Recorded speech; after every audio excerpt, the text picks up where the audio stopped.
To which the Westerner, the Christian, is complaining to us that you people are heartless. Your God is a merciless God. He's a bloodthirsty God.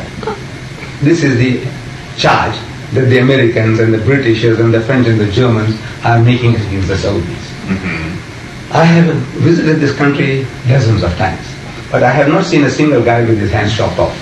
That doesn't mean it hasn't happened, or it's not happening. It must be there, but I haven't seen one yet. Yeah. But now I want you to tell me, honestly, that if your father and mother are sleeping, and a burglar gets in,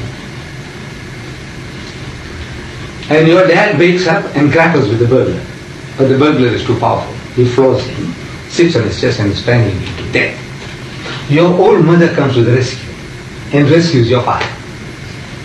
Your father is rescued, freed him from that burglar. Now your dad tells you, says, son, chop off your mother's hands.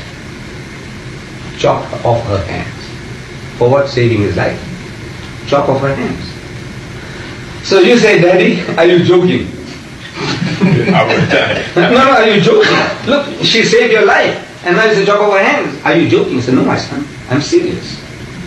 He said, Daddy, have you taken some drugs? Or alcohol? You must be drunk. He says, no, my son, I'm inspired. He said, Daddy, who inspires you? He says, God. I said, no, Daddy, this is not the work of God. A woman saves your life and you chop off her hands. I can understand the Arabs chopping off the guy's hands for robbery, for burglary. Okay, maybe they're too hard, they're too harsh. And they'll give you rationalization that, look, as a result of that, we have hardly any, to the extent that you have in your own country. The same type of crimes are very few. They're happening, but they're very few.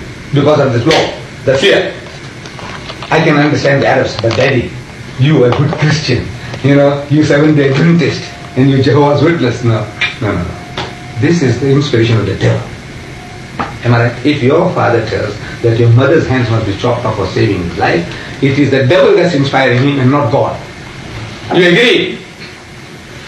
Do you agree that your father is inspired by that devil? Well, I lost track of how do we get off on someone getting their hands chopped off or saving someone's life.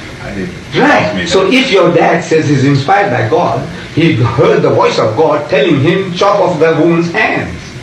Then you said, look, this is not God inspiring your daddy, it is the inspiration of the devil. Oh, yeah.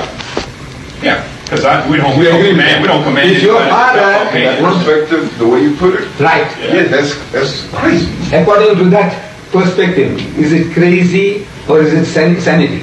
Saying, for your father to chop off your mother's hands. I'm asking you, is it sanity or lunacy? What is your judgment?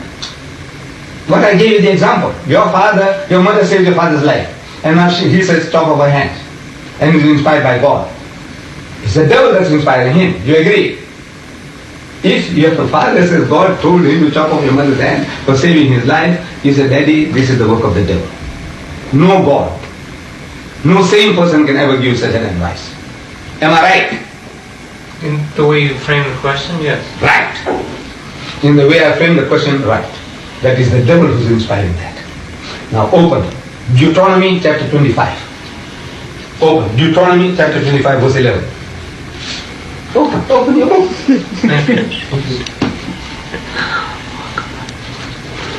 And you read it in Spanish. Do yourself. 25, 11 and 12. Here's my brother, Seventh-day Adventist. I like the Bible. It says, when men strive together one with another, and the wife of one draweth near for to deliver her husband out of the hand of him that smiteth him, and putteth forth her hand, and taketh him by the secrets, then thou shalt cut off her hand, thine eye shall not pity her. Right. Is this the word of God? Does God give you such advice? That the woman come to save your father's life, and now chop off her hands, and your eye must not pity. No mercy must be shown. Is this God's word or the devil's word? This is God's word. God's word. Does God give you such advice? Such lunacy coming from your God? Is he a lunatic? Your father would be a lunatic. No, not by any means. Look, if your father said that, Hold you on, agree, hold on. your father is a loony.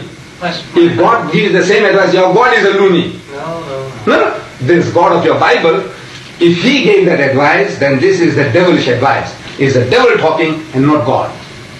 But you too accept everything in the Bible, right? Do you accept everything in the Bible? No, do you? You don't. But you do. Well, yes, I do. You said from end to end is the word of God. Is that the word of God? Our word of God. Huh? Yes, it is. Huh? Yes, it is. God inspired that. Yes, he did. He told Moses to write that. Yes, he did. Now, does that sound like saying to you sanity? I don't know. According to any sanity, the most lunatic people on earth, My friend. I'm telling you, the most barbaric people in the Congo, if you tell them, say, this guy is a loony. The guy who wrote that is a loony, and you who believe in it, you are also a loony. You are a person who's mentally masturbating. You are all mental masturbators. You reading that, you are the Christian today. He is a mental masturbator. He is masturbating mentally. You reading the simple, straightforward language, the most lunatic idea, and you say you still prepare to accept that as the word of God. Yes, sir. That means you are mentally masturbating.